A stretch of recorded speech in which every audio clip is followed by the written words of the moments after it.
In my previous vlog, I shared and reacted to the encounter I experienced at the mosque, where I was asked that question which no one should ask anyone at all, especially if it happens to be in the mosque.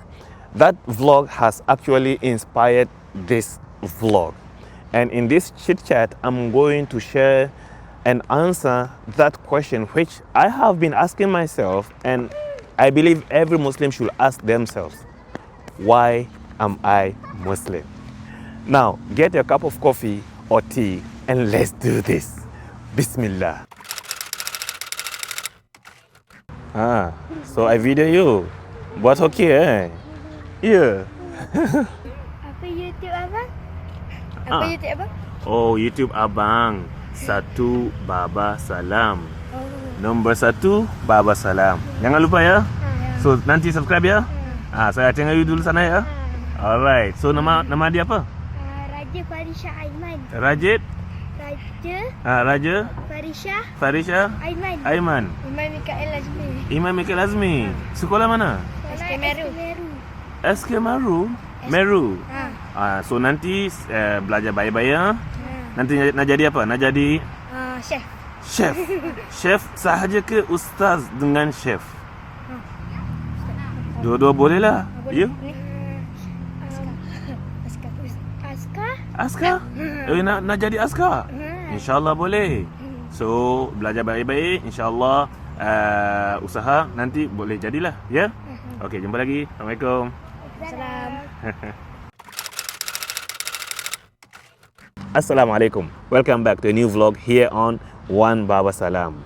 For anyone who was born but was not raised as Muslim, if you then later on converted to Islam, I am very sure that you have clear answers and you have clarity to a question like, why am I Muslim? Nevertheless, I'm very grateful and thankful that you have clicked and come in to this vlog. Thank you very much for passing by. And for the rest of us who were born and raised Muslims, I am pretty sure that many of us hardly ask ourselves, why am I Muslim? For some reasons probably, but taking this lightly has a serious implication. Yes, why am I Muslim? Why are you Muslim? That question, why am I Muslim or why are you Muslim, is actually a simple question, yet it is very difficult to answer. It is difficult to answer because it is tricky. Why is it tricky? It's either because we take it for granted or we find it uncomfortable to make the time to sit down and discuss it and create clarity pertaining to it. Now let's be clear about a few things. When we talk about being Muslim, we are talking about Islam. When we talk about Islam, we are talking about faith. And your faith is not circumstantial. Is that the word, circumstantial? It's not a matter of circumstance. Your faith is not something like your parents. It's not something like your family. It's not something like your complexion. It's not something like your race or color. Your faith is a choice you make and you are going to answer for it. You are responsible for it. Therefore, when we get the answer for this question wrong, so many things are going to be wrong in our lives. And one becomes wrong pertaining to the question of why am I Muslim, why are you Muslim, when his answer goes to the line of, I am Muslim because I was born to Muslim family. This is a wrong answer simply because if one says, oh, I am Muslim because I was born to Muslim family, does it mean that if your parents, na'udhu billah, decide to leave Islam, are you going to join them to leave Islam? If that is the case, why do we have people who were born and raised non-Muslims embracing Islam? So the answer to the question, oh, I am Muslim because I was born to Muslim family, is inaccurate.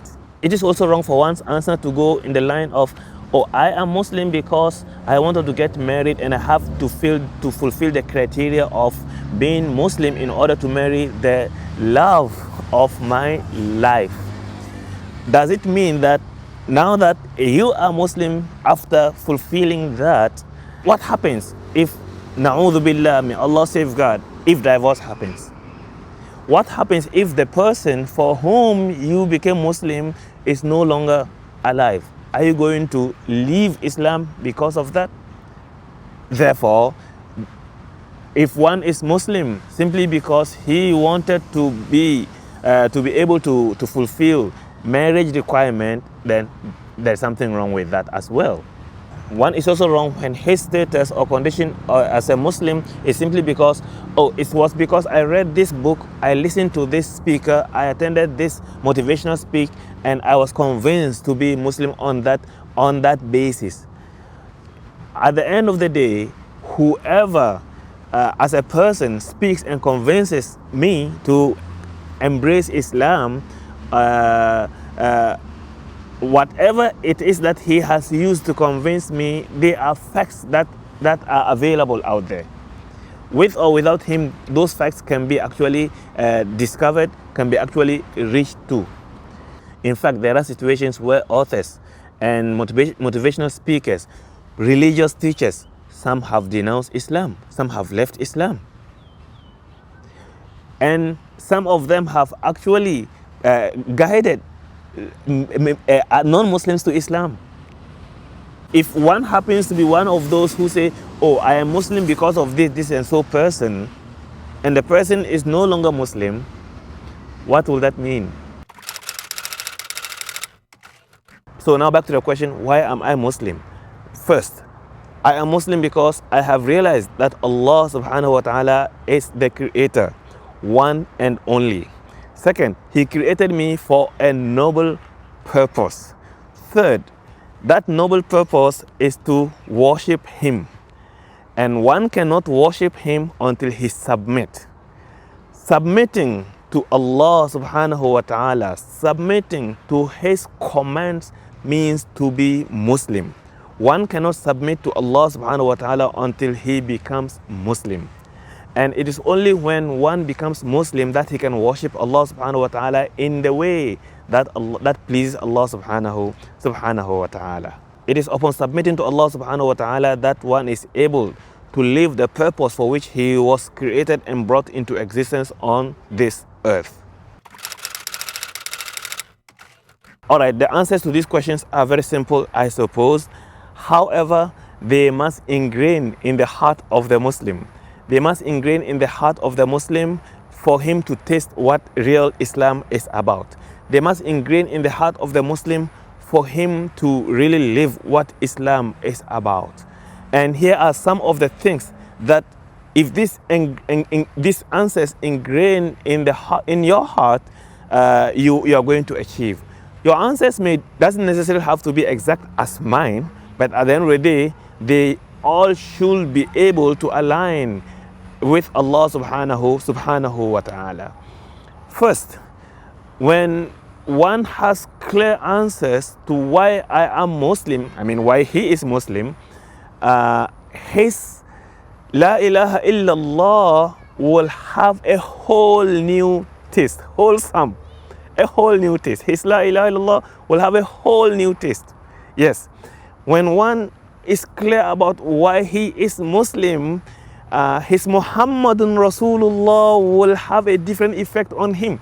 The moment the mention of Rasulullah sallallahu alayhi wasallam is made, it moves him. Subhanallah.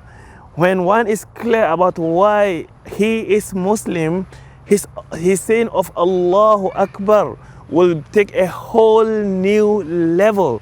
It will no longer be the same as the one who just say it on auto mode. Not anymore. And you become a free man. When one is clear on this, he becomes free. His convictions become his. He owns his convictions.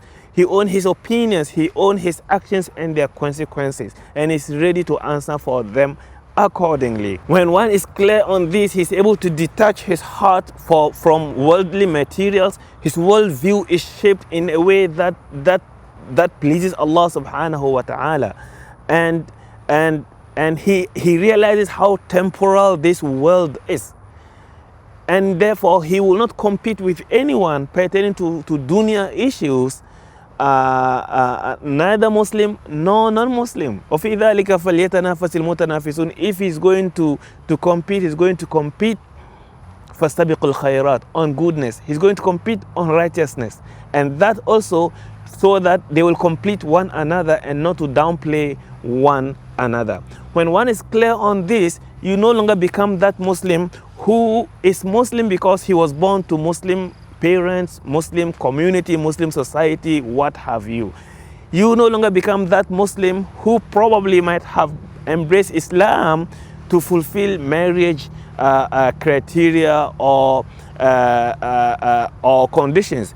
You no longer become that Muslim who is Muslim because he wanted to get citizenship or residency. You no longer become that Muslim who is Muslim because he wanted to fulfill some political agenda and what have you. When one is clear on this, he no longer becomes that Muslim who is Muslim because he wants to get that job or that business contract. He no longer become a Muslim, that Muslim who is Muslim simply because he has read a book of this person, or he has listened to this speaker, or he was motivated by this fellow, and therefore he is so indebted to the person and he is Muslim because of the person. Ya akhi, despite how good it sounds and feel, if you is the cause for someone to accept Islam, despite how good it is very important for you to detach yourself from the person, even though you have to give him due credit at all times. Why? Because he is not the reference of Islam. He is not Rasulullah. He is not messenger. He is just Muslim. He may change. He is human. He has his limitations. If anything happens, there is the constitution of Allah subhanahu wa ta'ala. There is the Quran and the Sunnah. We can always refer to the Quran and the Sunnah. And this is very important for the Muslim to know, to remember, and to appreciate. When this happens, if anything happens to that person, you won't be disappointed. You won't give up on Islam. You won't pass judgment on all religious teachers, religious scholars, and what have you, because you know what, you have a proper judgment, you have proper understanding of religion and persons and whatnot. This is to say, it is important for anyone not to condition or attach his Islam to anything or anyone other than Allah subhanahu wa ta'ala. Anyone changes. Anything changes. Anyone can change. Everyone can change. Allahu la ilaha illahu al-hayy al-qayyum la ta'khudhuhu sinatun wa la nawm. Once we have this, we are clear. And when we are clear, Islam is beautiful. When we are clear, Islam means peace. When we are clear, Islam means serenity. When we are clear, Islam means happiness. Yes. And when we fail to achieve this for ourselves, that is why you see or hear people leaving Islam. Because in the first place, they are not grounded. In the first place, they don't know why they are Muslims. In the first place, their Islam is conditioned and decided and approved by this or that person or situation or society. And that is not how a Muslim is supposed to be. All right, if you have made it and watched up to this point, thank you. Why not you hit the like button and also share your personal answer, why are you Muslim, in the comment below. And it will be a good idea, if you haven't subscribed to the channel yet, to subscribe to the channel so that we will continue to have fruitful, beneficial conversations like this.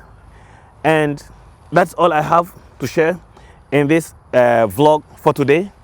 And for my non-Muslim brothers, for our non-Muslim brothers, if you happen to be seeing this video, inshallah, there are 2 videos I have in mind to make to chit chat why you should be Muslim and why people, non-Muslims, are accepting Islam. Don't be the last to embrace Islam. People are accepting Islam. The earlier you join, the earlier you will appreciate the beauty, the real happiness that awaits you in Islam. So I have 2 videos in mind. If you are watching this, do give me a head up in the comments below so that I will work on it faster and catch up with you, inshallah ta'ala. So with that, we have come to the end of this vlog for today. Until we meet in our next, I leave you in Allah's protection. Don't forget to make a lot of dhikr. Don't forget to remember Allah subhanahu wa ta'ala more often, and read your Quran on a daily basis, and see you in Jannah. Wassalamu alaikum. ودمع الأسى كل حين يزيد فقد قلت في الآي لا تقنطوا وإن تعف عني فذا يوم عيد وإن تعف عني فذا يوم عيد